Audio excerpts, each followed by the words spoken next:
tiba waktunya bagi kami untuk mendengarkan firman-Mu. Kami serahkan saat ini pemberitaan firman, biarlah Engkau Tuhan memenuhi kami dengan Roh-Mu Tuhan, memberikan kami hikmat dan pengertian. Biarlah apa yang kami baca, kami dengar, menjadi bagian dalam hidup kami yang dapat kami lakukan, menguatkan kami menjalani hari-hari kami, sehingga kami bertumbuh di dalam iman kami kepada-Mu. Terima kasih Bapa di dalam surga, berbicaralah kepada kami siap mendengar. Di dalam nama Tuhan Yesus Kristus kami berdoa. Haleluya. Amin. Selamat pagi, Shalom. Puji Tuhan, hari ini luar biasa. Hanya 3.000 jiwa. Baik, puji Tuhan, hari ini saya mau mengajak kita mendengarkan firman Tuhan. Kita bersama-sama menggali firman Tuhan dari Efesus pasal 4 ayat yang ke-7 sampai ayat yang ke-16. Efesus pasal yang keempat ayat 7 sampai ayat 16. Demikian firman Tuhan. Tetapi kepada kita masing-masing telah dianugerahkan kasih karunia menurut ukuran pemberian Kristus. Itulah sebabnya kata Nas, tatkala ia naik ke tempat tinggi, ia membawa tawanan-tawanan, ia memberikan pemberian-pemberian kepada manusia. Bukankah ia telah naik, berarti bahwa ia juga telah turun ke bagian bumi yang paling bawah. Ia yang telah turun, ia juga yang telah naik jauh lebih tinggi daripada semua langit untuk memenuhkan segala sesuatu. Dan ialah yang memberikan baik rasul-rasul maupun nabi-nabi, baik pemberita-pemberita Injil maupun gembala-gembala dan pengajar-pengajar, untuk memperlengkapi orang-orang kudus bagi pekerjaan pelayanan, bagi pembangunan tubuh Kristus, sampai kita semua telah mencapai kesatuan iman dan pengetahuan yang benar tentang anak Allah, kedewasaan penuh dan tingkat pertumbuhan yang sesuai dengan kepenuhan Kristus, sehingga kita bukan lagi anak-anak yang diombang-ambingkan oleh rupa-rupa angin pengajaran, oleh permainan palsu manusia dalam kritikan mereka yang menyesatkan. Tetapi dengan teguh berpegang kepada kebenaran di dalam kasih, kita bertumbuh di dalam segala hal ke arah Dia, Kristus yang adalah kepala. Daripadanya lah seluruh tubuh yang rapih tersusun dan diikat menjadi satu oleh pelayanan semua bagiannya, sesuai dengan kadar pekerjaan tiap-tiap anggota, menerima pertumbuhannya dan membangun dirinya di dalam kasih. Demikian firman Tuhan. Berbahagialah kita yang mendengarkan dan yang melakukan firman Tuhan. Judul khotbah saya, dewasa di dalam Kristus. Saudara-saudara yang dikasihi Tuhan, setiap kita tentu makin lama akan menjadi tua. Sama semua orang begitu. Menjadi tua itu sudah pasti. Tetapi menjadi dewasa itu pilihan. Ada banyak orang menjadi tua tapi tidak menjadi dewasa. Ada orang yang umurnya masih muda tetapi sudah lebih dewasa daripada yang lebih tua. Jadi penting sekali kita memahami bahwa menjadi dewasa itu adalah pilihan yang harus kita buat. Dalam firman Tuhan kita belajar bahwa semua kita di dalam Kristus adalah anggota tubuh Kristus. Dengan satu tubuh tetapi banyak anggotanya. Inilah gambaran yang diceritakan atau digambarkan di dalam Alkitab kita. bahwa kita adalah anggota dari tubuh Kristus. Tubuh Kristus adalah gerejanya.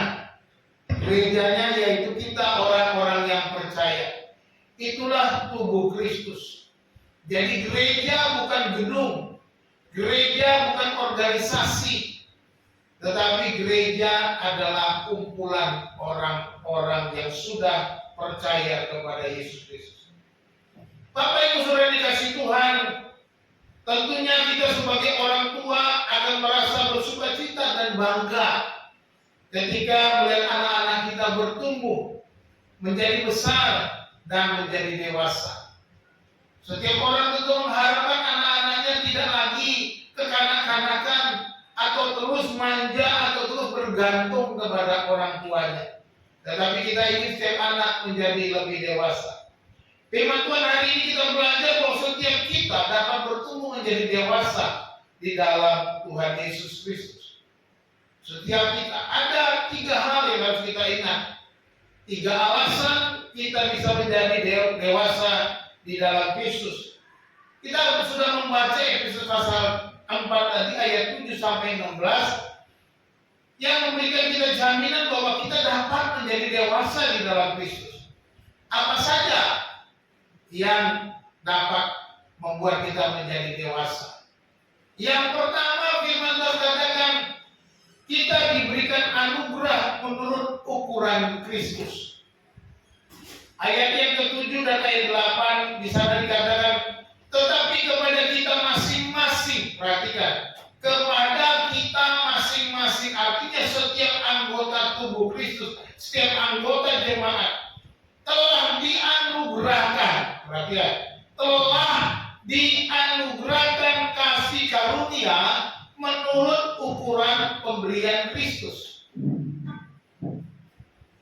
Ayat 8, itulah sebabnya kata Nas, tatkala kalian naik ke tempat tinggi yang membawa tawaran-tawaran, yang memberikan pemberian-pemberian kepada manusia. Saudara, kalau di dalam teks Yunani-nya seperti ini ayat yang ke-7. Heni de eskato, ekasto, hemon, edote, he charis, kata tomekron, tes doreas, to Christum.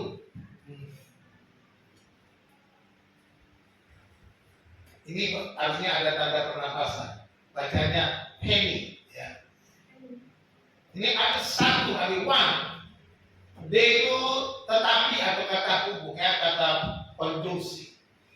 Ekasto, ya.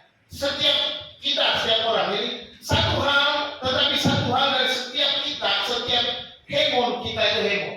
Setiap orang masing-masing kita edote telah diberikan. Ini bentuk aorist pasif indikatif.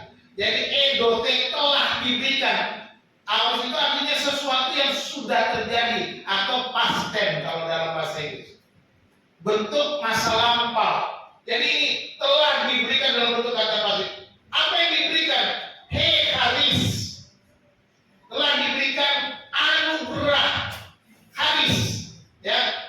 Kata menurut metron, ukuran metron, meter, ya. Tes doreas, doreas itu dari kata dora, pemberian. Menurut ukuran pemberian dari Kristus, to Kristus. Itu ayat yang ke-7. Perhatikan di sini kenapa saya pentingkan ayat ini. Saya tulis dalam teks aslinya. Ya, kata anugerah itu berasal dari kata charis. Jadi ini adalah charis. Kepada kita telah dianugerahkan, katanya. Diberikan anugerah. Sebenarnya itu. Kita telah diberikan anugerah. Kita telah diberikan charis.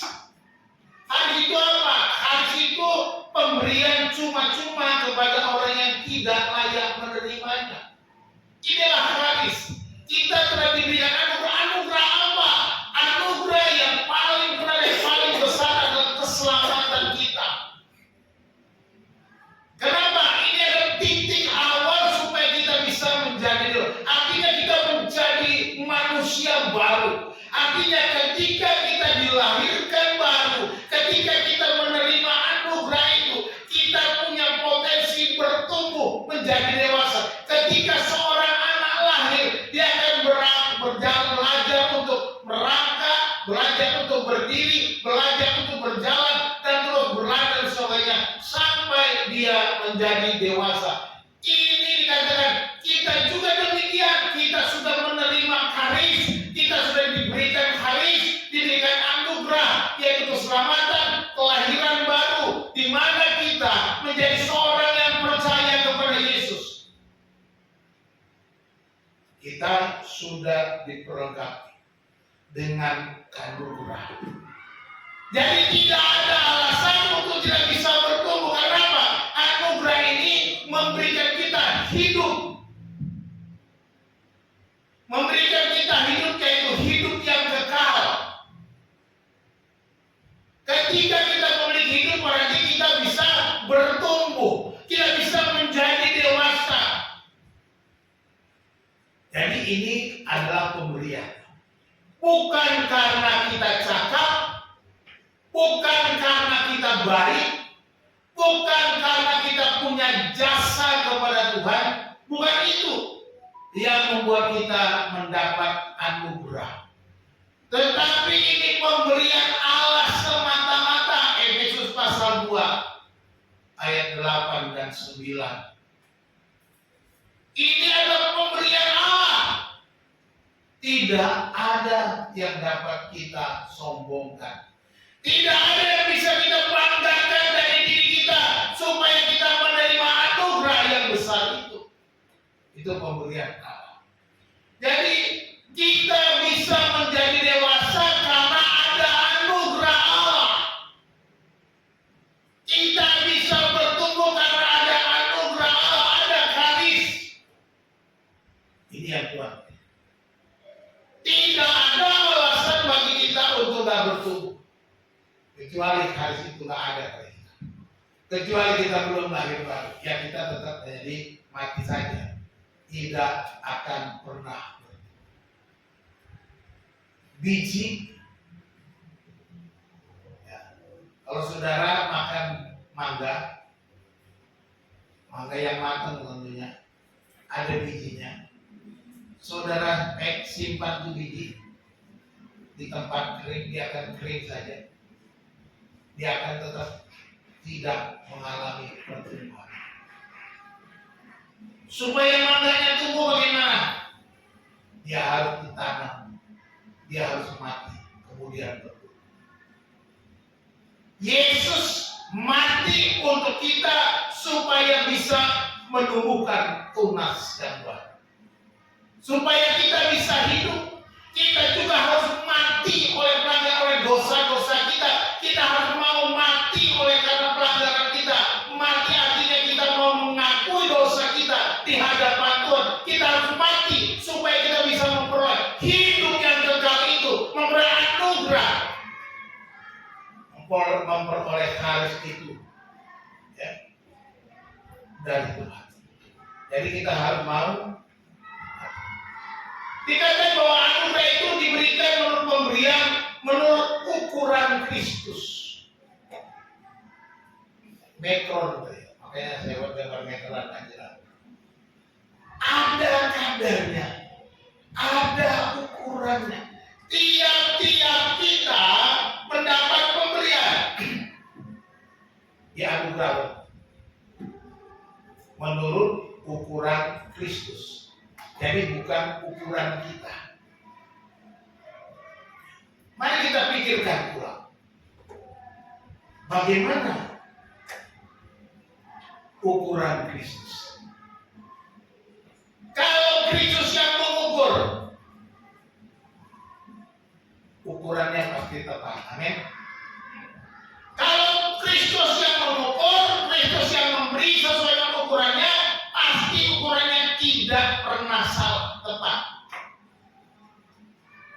Jadi kepada kita sudah diberikan sesuai ukuran yang ada pada kita.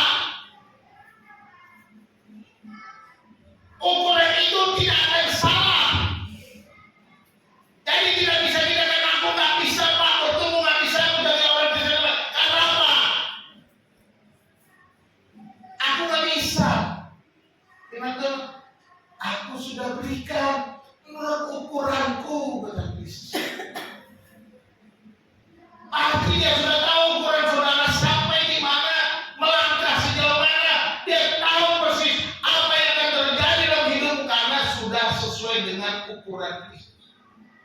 tidak mungkin salah. Jadi tidak mungkin saudara nggak bisa bertobat. Kalau itu ukuran Kristus, maka Tuhan juga tahu kekuatan dan kelemahan kita. Katakan amin.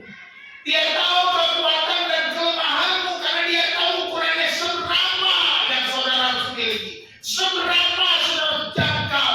Karena dia sudah tahu ukuran kita sebelum kita percaya, sebelum kita dipilih, dia sudah tahu. Perhatikan Efesus pasal 1.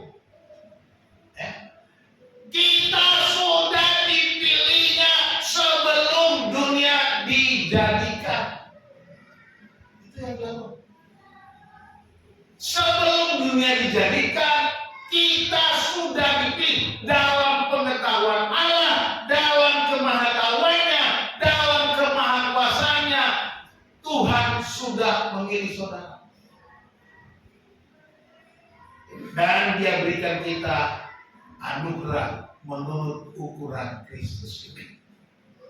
Dia sudah tahu kelemahan kekuatan. Dia tahu levelmu. Ini kadar yang sudah diberikan. Dan tentunya dia tahu batas maksimalnya. Berapa meter akan saudara jalan kuat bersama dia.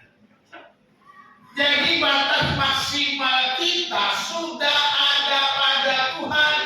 Jangan pernah putus asa, jangan mengeluh baru menghadapi sedikit persoalan saudara sudah mengeluh kepada Tuhan. Tuhan sudah tahu kok batas maksimal. Dia sudah anugerahkan itu, dia berikan itu kekuatan ketika engkau percaya. Kekuatan yang sudah diukur oleh Tuhan. Jadi Bapak Ibu Saudara yang dikasih Tuhan, jangan pernah menyerah. Jangan pernah putus asa, aku gak bisa lagi. Aku gak kuat, aku gak mau, aku gak bisa ikut Yesus. Aku gak bisa menjalani kehidupanku sebagai orang Kristen. Terlalu berat mungkin tidak. Ingat, kita telah diberikan karis sesuai dengan pemberian Kristus. Ukuran pemberian Kristus. Gak main-main. Ya, gak main-main. Tuhan memperhitungkan segala sesuatu. Dia ukur dan terukur. Kalau Tuhan sudah mengukurnya berarti tidak mungkin salah. Kalau saudara menghadapi berbagai macam perut tidak mungkin salah, Tuhan salah kali. Oh jadi orang Kristen kok begini hidup? Tidak mungkin salah. Sekarang mari coba kita renungkan. Ada sebuah lagu berkata semua karena anugerahnya. Semua karena anugerahnya diberikannya pada kita. Semua anugerah. Apa yang kita hadapi, apa yang kita alami, apa yang kita jalani sebagai orang-orang percaya, sebagai milik Allah, sebagai kawan sekerja Allah, sebagai umat Allah, sebagai sahabat Allah, kawan sekerja Allah, sebagai seorang pelayan, sebagai seorang hamba, siapapun saudara di dalam Tuhan, itu anugerah. Semua anugerah, bukan karena kebaikan, bukan karena fasilitas, bukan karena kecakapanku, bukan karena kekayaanku, tidak. Semua oleh anugerah Tuhan. Jadi pikirkan baik-baik, jalani hari-harimu dan ingat, aku ada hari ini karena anugerah Tuhan. Katakan masing-masing, aku ada hari ini karena anugerah Tuhan. Aku ada hari ini karena anugerah Tuhan. Semua. Jadi tidak ada di antara kita yang sempurna. Anugerahnya diberikan. Gak ada kita yang sempurna. Kita bisa oleh karena anugerah. Tidak ada di antara kita yang Superman. Makanya kita perlu anugerah Tuhan. Tidak ada di antara kita yang sudah levelnya hebat banget dan tidak perlu Tuhan lagi. Tidak ada. Kalau orang-orang agama tertentu mungkin ada. Lama-lama levelnya menjadi dewa, bisa. Tapi Alkitab tidak mengatakan begitu. Ya. Tidak ada manusia super yang sempurna, tetapi tiap orang hanya hidup oleh anugerah Tuhan. Kalau bukan anugerah Tuhan, kita tidak ada apa-apanya. Lalu untuk apa kita dianugerahkan? Pemberian itu menurut ukuran Kristus. Karena ini konteksnya dalam ayat ini bahwa kita harus saling membangun. Kita sebagai anggota tubuh Kristus, bahwa anugerah diberikan supaya kita saling menghargai dan saling menopang. Inilah tujuan anugerah. Kita dianugerahkan kemurahan Tuhan, pemberian-pemberian diperlengkapi, kita diberikan berbagai macam yang kita perlukan untuk apa? Supaya saling menghargai, supaya saling mengasihi, supaya saling menopang, supaya saling membangun. Inilah tubuh Kristus. Tiap-tiap orang menerima pemberiannya menurut ukuran Kristus. Si A, si B, si C, si D. Ini dilakukan supaya apa? Supaya mereka saling membangun satu dan lain. Inilah tujuan daripada pemberian itu. Jadi bukan karena supaya saudara lebih hebat dari temanmu. Bukan karena si A supaya dia hargai lebih daripada si B. Bukan itu. Bukan karena supaya si C lebih terhormat daripada si E. Tidak. Tetapi supaya setiap orang A, B, C, D, E itu saling menopang, saling menguatkan, saling membangun. Siapapun saudara, apapun profesimu, kita saling membangun itu penting. Saya dan saudara di sini fungsinya apa? Saling membantu. Bukan saya yang paling utama, saya yang paling penting. Oh kan saya pendetanya. Kalau ada pendetanya, kalian itu nggak bagus, kocar kacir. Siapa yang bilang Tuhan bisa kirim pendeta lain? Jadi nggak ada gunanya membanggakan pendeta. Tuhan bisa mengangkat pendeta gembala yang baru. Tuhan nggak pernah kewalahan. Oh saya ini pemain musik. Kalau nggak ada saya di gereja nggak bisa apa. Siapa bilang? Apakah memuji Tuhan harus pakai musik? Enggak juga. Bisa kita menyanyi tanpa musik, menyembah Tuhan tanpa musik. Oh saya ini WL yang bagus, saya pintar mengikut pujian. Kalau nggak ada saya ibadah nggak hidup. Siapa yang bilang? Justru ibadah yang hidup karena karya Roh Kudus. Bukan karena engkau pintar ngomong, bukan karena engkau pandai menyanyi, karena Roh Kudus yang bekerja. Inilah ibadah yang hidup. Jadi tidak ada seorang pun yang boleh berkata aku lebih penting, tetapi kita harus saling membangun. Aku ada di sini, Tuhan anugerahkan menurut ukuran Tuhan, supaya aku melayani Dia. Aku memberi hidupku untuk Dia. Menjadi singer, WL, pemain musik, mengkhotbah, apapun, mengumpulkan persembahan, apapun pelayanan itu, kecil mungkin, tapi itu sangat bernilai di mata Tuhan. Ketika kita mengerti, aku ada untuk kemuliaan Tuhan. Amin. Aku ada untuk kemuliaan Tuhan, bukan untuk menonjolkan. Jadi anugerah itu diberikan supaya kita saling membangun. Hari kita belajar yang pertama, kita telah diberikan anugerah menurut ukuran Kristus. Jadi kita pasti bisa bertumbuh menjadi dewasa.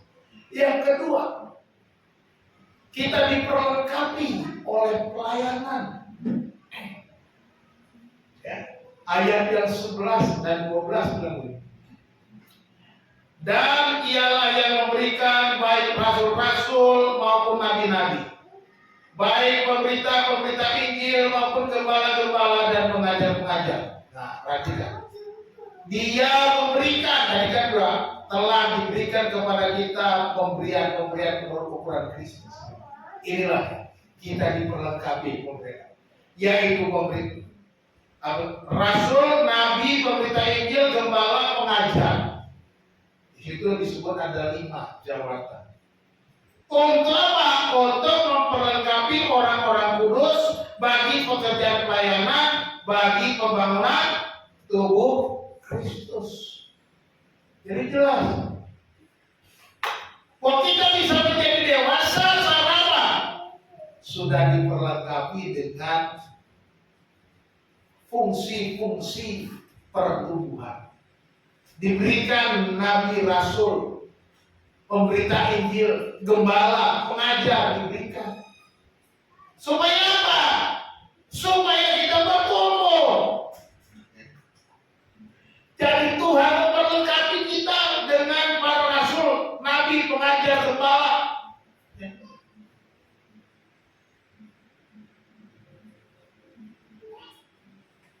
Artinya ada SOP-nya. Yang pertama ada pedoman yang harus ditaati. Karena dia berikan itu, rasul-rasul, nabi-nabi, pemberita Injil, saya kata, pengajar, gembala, untuk apa? Supaya kita tahu ada SOP, ada standar operation prosedur yang harus kita jalani supaya kita bertumbuh. Ada pedoman yang harus ditaati. Inilah fungsi 5 jabatan itu. Para rasul, para nabi, para pemberita Injil, para pengajar, para gembala, fungsinya supaya kita diberi pedoman yang harus kita taati. Saya sebagai gembala mengajar, memberikan supaya ada pedoman firman Tuhan yang harus ditaati. Nah, kalau kita tidak mau mendengar, tidak mau memegang pedoman ini, maka bagaimana kita bisa bertumbuh? Nggak akan. Jadi ada pedoman yang harus, makanya diberikan 5 jabatan ini supaya kita diingatkan ada pedoman. Bukan hanya pedoman, yang kedua ada teladan yang harus diikuti. Masing-masing kita harus mengikuti teladan sesuai teladan Kristus. SOP.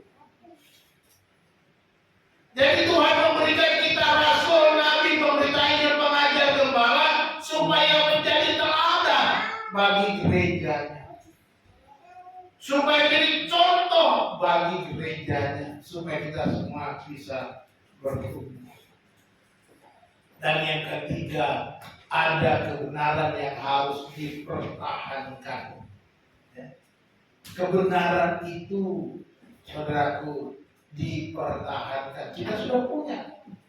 Jangan engkau lepaskan kebenaran itu. Jangan engkau sia-siakan kebenaran itu. Jangan engkau abaikan kebenaran itu. Jangan engkau anggap sepele kebenaran itu. Peganglah kebenaran. Pertahankan kebenaran. Ada banyak orang gagal bertumbuh oleh karena apa? Tidak mau mempertahankan kebenaran. Hidup dalam berbagai macam pencobaan dan tidak mau bertahan dalam kebenaran. Itu sebabnya dia gagal bertumbuh menjadi dewasa. Para rasul, para nabi, para pemberita Injil, para pengajar, para gembala dipanggil, dipilih untuk memperlengkapi orang-orang percaya supaya mereka diingatkan kebenaran itu harus dipertahankan. 5 jabatan ini tugasnya mempertahankan kebenaran supaya gereja tidak melenceng, supaya gereja tidak tersesat, supaya gereja tidak mengarah kepada jalan yang keliru.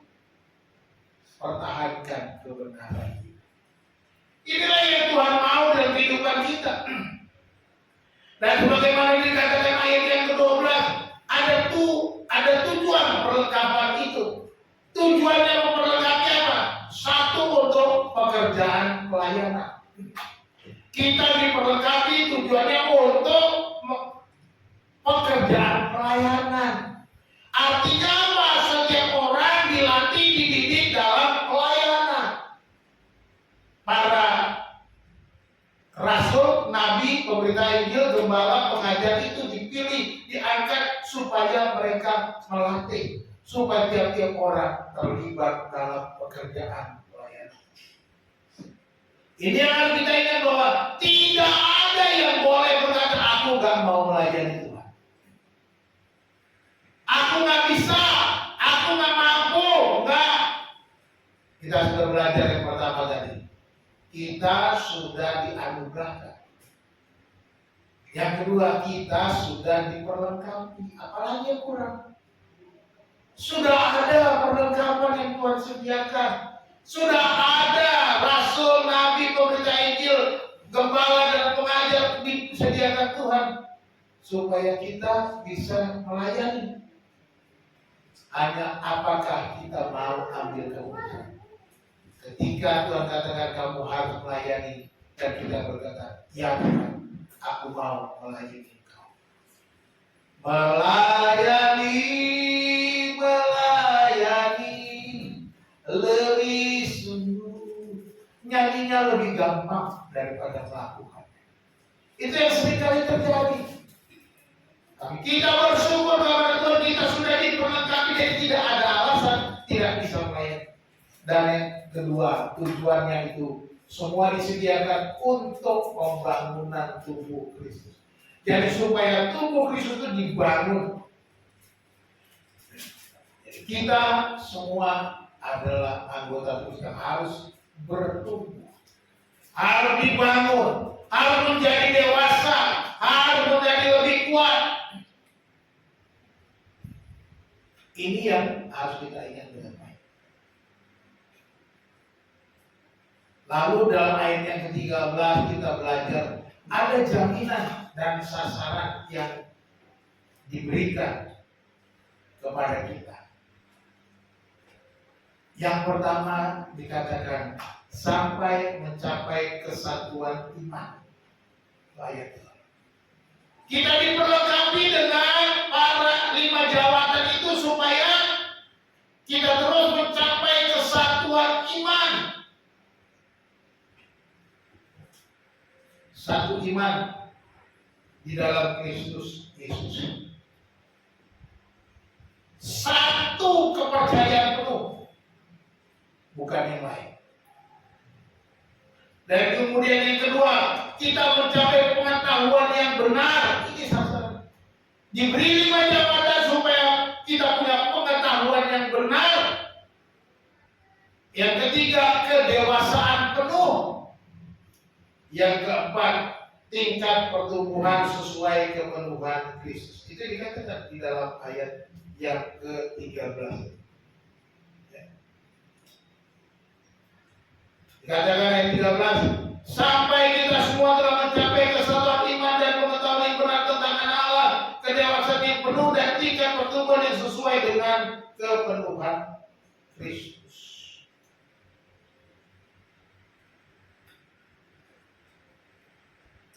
Jadi ini yang dimaksud dengan memperlengkapi anggota tubuh Kristus. Sasarannya supaya kita semakin bertumbuh. Jadi tidak ada alasan aku nggak bisa bertumbuh, tidak ada alasan aku nggak bisa menjadi dewasa. Tinggal apakah kita mau atau tidak. Makanya katakan menjadi dewasa itu pilihan kita. Ketika kita nggak mau, berarti kita tidak memilih untuk jadi dewasa. Kita harus memilih untuk menjadi dewasa di dalam Kristus. Hari ini kita belajar ada 3 alasan untuk menjadi dewasa dalam Kristus. Yang pertama, kita diberikan alasan, kita telah diberikan anugerah menurut ukuran Kristus. Kita sudah diperlengkapi oleh pelayanan 5 jabatan yang sudah disediakan Tuhan. Jadi nggak ada alasan nggak menjadi. Dan yang ketiga, alasan yang ketiga, kita ditempatkan pada posisi yang tepat. Amin. Kita sudah diletakkan Tuhan di sini di tempat yang tepat, di posisi yang tepat. Ayat 16 bilang, daripada nyawa dari Tuhan, dari Kristus, seluruh tubuh yang rapih tersusun. Rapih tersusun itu kalau dalam bahasa Inggris fit. Fit itu adalah tepat, pas. Gak ada yang longgar. Fit, artinya posisi saudara dan saudara yang lain itu saling mengait, rapih tersusun di tempat yang tepat. Dan diikat menjadi satu oleh oleh pelayanan. Jadi yang mengikat itu adalah pelayanan semua bagiannya. Semua bagian melayani itu ada ikatan yang menjadikan kita satu dalam sesuai dengan kadar pekerjaan tiap-tiap anggota, menerima pertumbuhannya dan membangun dirinya dalam kasih. Ya. Kita ditempatkan pada posisi yang tepat supaya kita bertumbuh di dalam kasih. Perhatikan dikatakan setiap anggota tubuh itu rapih tersusun. Saya beri gambar di situ seperti nyusun puzzle. Puzzle itu kalau nggak pas, bentuknya pasti nggak jadi. Kalau gambar puzzle itu dari gambar, misalnya gambar ini ada puzzle yang disusun. Kalau salah, keping puzzle-nya satu saja, maka salah bentuk gambarnya. Harus rapi tersusun. Dengan kata lain, tidak ada posisi yang salah. Tidak ada di antara saudara yang posisinya salah di hadapan Tuhan. Semuanya rapi tersusun. Semuanya sudah pas, sudah fit di tempatnya. Sampai buat Tuhan. Daripadanya lah seluruh tubuh rapi tersusun. Jadi yang buat Tuhan, bukan Pak Gembala, bukan. Pak Gembala di sini bisa salah naruhnya ini dan salah lagi taruh. Saya bisa salah. Coba tempatkan ini di sini terjadi hal-hal yang tidak kita inginkan. Itu kesalahan. Tetapi kalau Tuhan menempatkannya, tidak ada yang salah satupun, karena sudah rapi tersusun. Yang nyusun siapa? Tuhan. Kalau Tuhan yang nyusun bisa salah? Tidak mungkin salah. Jadi dimanapun kita ditempatkan, selalu punya fungsi pelayanan katanya. Kita diikat oleh pelayanan. Artinya, ketika kita ditempatkan, kita sudah punya fungsi pelayanan masing-masing. Jadi saudara, ingat baik-baik, setiap saudara punya fungsi pelayanannya. Itu yang mengikat kita satu dengan yang lain. Jangan bilang aku nggak bisa, aku nggak punya pelayanan. Nggak ada. Sekarang kita perlu yang belum melayani, pikirkan baik-baik di mana saya bisa melayani sesuai karunia talenta yang Tuhan berikan. Tidak mungkin tidak ada yang bisa melayani itu. Karena dikatakan rapi tersusun, artinya kita sudah di tempat ada fungsi sesuai dengan pelayanan kita. Yang ketiga dikatakan setiap pelayanan mengikat semua bagian anggota tubuh. Ya. Pelayanan itu mengikat semua bagian anggota tubuh. Jadi mari kita melayani. Bukan merasa aku ini bisa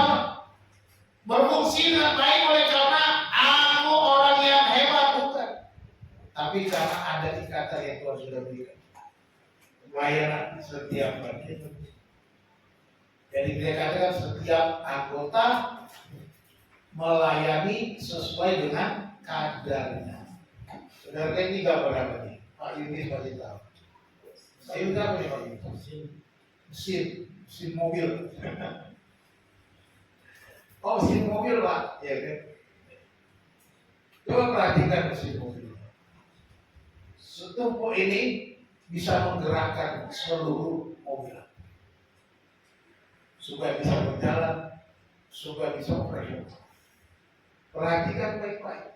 Setiap bagian ini segini ada bagian-bagian kecil yang kita nggak bisa perhatikan, nggak bisa kita lihat. Bayangkan ada satu baut kecil copot di sini, maka dia akan merusak seluruh mesin. Betul nggak Pak Yunus? Satu saja baut kecil copot bisa lama-lama copot yang lain, merontokkan seluruh mesin, merusak seluruh mesin. Inilah pentingnya kita walaupun saudara kecil, pelayanan sederhana, enggak diperhitungkan, tetapi sebenarnya itu sangat vital, sangat dibutuhkan, sangat diperhitungkan dari seluruh pekerjaan pelayanan yang Tuhan sedang kerjakan. Jadi jangan merasa kecil atau besar, jangan merasa aku lagi hebat kau. Semuanya sangat perlu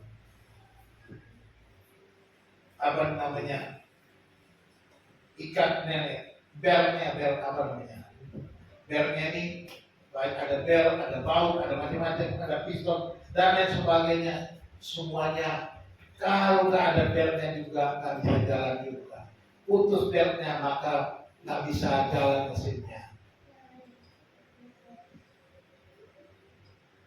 Jadi artinya apapun itu, jangan pernah rendah diri, jangan merasa oh aku nggak ada apa-apanya. Tuhan yang menilai. Yang kecil sekalipun bagi Tuhan itu sangat berarti. Jadi setiap anggota tubuh itu menerima pertumbuhan dalam kasih. Jadi jangan pernah merasa kecil hati ketika kita melayani Tuhan. Apapun itu, Tuhan telah menempatkan kita fit, tepat, rapih, tersusun. Saya pernah jalan-jalan ke Candi Borobudur. Kalau saudara perhatikan, batunya ini kayak gini, ini, tapi tidak ada yang sama. Tidak ada yang sama ukuran ini dengan ukuran ini dengan ukuran ini dengan ukuran ini. Beda. Malah kalau saudara pergi lagi lebih detail, malah ada batu misalnya sini ada yang segini, tapi nyempil. Tapi perhatikan, ini di sini segini. Ini panjang, ini pendek, panjang. Nih, perhatikan susunan. Beda kalau kita bangunan di tanah. Batu bata atau bataku ukurannya sama. Disusun sama, tetap jadi bangunan. Kenapa saya mau gambarkan ini apa? Semua ini ketika kita jalan-jalan di Borobudur kita bisa melihat cerita Ramayana. Dan digambarkan dengan relief yang indah yang disusun dari batu-batu yang berbeda ukuran. Beda ini menggambarkan kita juga. Kita kan beda-beda ukurannya ya. Kita kan berbeda satu dengan yang lain. Tapi Tuhan tempatkan kita menjadi bangunan baik Allah, tubuh Kristus, gerejanya. Di tempatnya. Saudara, sebelum batu ini disusun, apa yang dilakukan? Apakah batu ini dulunya kotak-kotak? Tidak. Batu ini dulu bentuknya bulat-bulat, Tapi si pemahat membentuknya dulu, kotaknya kan dikotakin, taruh sini. Dia harus ukur, oh ini habis ini, taruh sini, ini taruh di sini. Dia nih batunya segini, oh dia coba kotakan, taruh. Baru kemudian dia ukir, mungkin begitu ya. Biasanya ini nggak mungkin dia ukir satu-satu, sudah tersusun baru diukir, dipahat lagi jadi cerita. Maksud saya apa?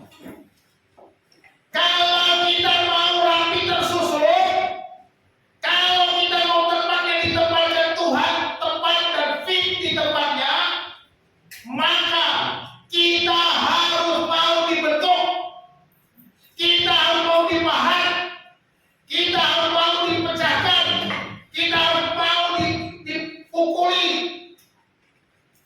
supaya jadi batu yang tepat di tempat yang tepat. Jadi pembentukan itu memerlukan proses, memerlukan cara Tuhan supaya saudara ditempatkan pada posisi yang tepat, rapi tersusun. Masing-masing kita kan punya karakter berbeda, punya gaya yang berbeda, latar belakang yang berbeda. Orang Batak, orang Jawa, orang Kupang, orang Nias, orang Cina, orang manapun berbeda-beda karakter. Tetapi kita dikumpulkan jadi keluarga segala bangsa, dibentuk, dihancurkan supaya rapi tersusun, supaya saudara pas di tempat yang tepat. Saudara semua mau dibentuk. Kalau nggak mau dibentuk, kalau batu ini boleh bicara, aku nggak mau di sini, mungkin dia bilang begitu. Mungkin kita juga begitu, Tuhan aku nggak mau di situ, aku nggak mau dibentuk, aku maunya di luar aja. Jadi batu yang dibuang.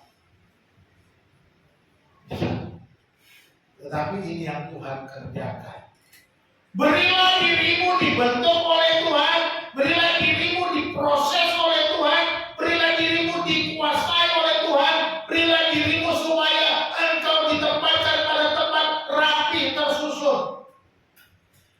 Beri dirimu supaya engkau bisa ditempatkan oleh Tuhan.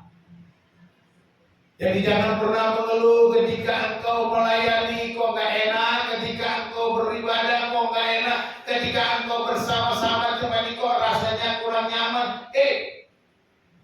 Tuhan sedang membentuk. Dan kau harus berkata, Tuhan, beri aku iman, pengharapan dan kasih. Supaya apa? Supaya aku siap dibentuk, supaya aku ditempatkan pada tempat yang tepat, sehingga bangunan itu rapi tersusun. Gak ada alasan gak betapa dewasa. Kita sudah rapi tersusun. Kita sudah Tuhan ambil dari gunung untuk dijadikan batu yang membangun baik Allah. Bukan bangun candi, ini bangun kuil, tapi membangun baik Allah. Penerapan. Apa yang harus kita lakukan supaya kita menjadi dewasa? Ambillah bagian dalam pelayanan. Ambil bagian dalam pelayanan. Mengapa? Pelayanan adalah tanda bahwa kita bertumbuh. Kalau kita mengambil main, kita nggak mau bertumbuh. Yang kedua, pelayanan bertanda menjadi dewasa. Pelayanan bertanda kita adalah anggota tubuh Kristus. Karena tadi pelayanan yang mengikat kita, bukan uang, ya, bukan uang, bukan karena hubungan keluarga. Oh, tabungan, tabung itu, bukan karena itu, bukan karena hubungan keluarga. Tapi pelayananlah yang membuat kita menjadi bertumbuh. Jadi tidak ada alasan untuk tidak bertumbuh dan menjadi dewasa. Ya, tidak ada alasan. Karena semua bergantung kepada kemauan kita, mau atau tidak, itu saja. Lalu pilihan kita, mau milih dewasa atau tidak. Kenapa? Karena semua sudah disiapkan oleh Tuhan. Semua sudah disiapkan oleh Tuhan. 3 hal tadi. Tuhan memberikan anugerahnya sesuai ukuran Kristus supaya kita berdaya. Tuhan memberikan orang-orang yang melayani kita supaya kita bertumbuh dewasa sesuai dengan SOP-nya Tuhan. Yang ketiga, Tuhan menempatkan kita dalam pelayanan dalam posisi yang tepat. Jadi, apakah kita ingin terus menjadi anak-anak atau menjadi dewasa? Ini pilihan kita. Anak-anak makanya bubur susu katanya, tapi orang dewasa makanan keras. Kita belajar hari ini, Tuhan memberikan anugerahnya untuk bertumbuh dewasa. Sudah ada pemberian Tuhan. Tuhan memberikan orang-orang memperlengkapi kita untuk bertumbuh dewasa. Ada 5 jabatan yang Tuhan berikan untuk menolong kita bertumbuh. Tuhan menempatkan kita dalam pelayanan untuk bertumbuh dewasa. Udah rapi tersusun. Jadi tidak ada alasan nggak bisa bertumbuh, tidak ada alasan aku nggak bisa bertumbuh, pasti bisa, mau atau tidak. Jadi dewasa itu pilihan kita, pilihan yang paling penting. Melangkahlah untuk menjadi dewasa dalam diri, jangan hanya berdiam diri. Kita harus ambil keputusan. Hari ini ambil keputusan, Tuhan, aku mau melayani, aku mau bertumbuh, aku mau menjadi dewasa dalam Kristus. Aku mau menyerahkan hidupku bagi pekerjaan pelayanan, bagi pertumbuhan tubuh Kristus. Tuhan Yesus memberkati kita berdoa.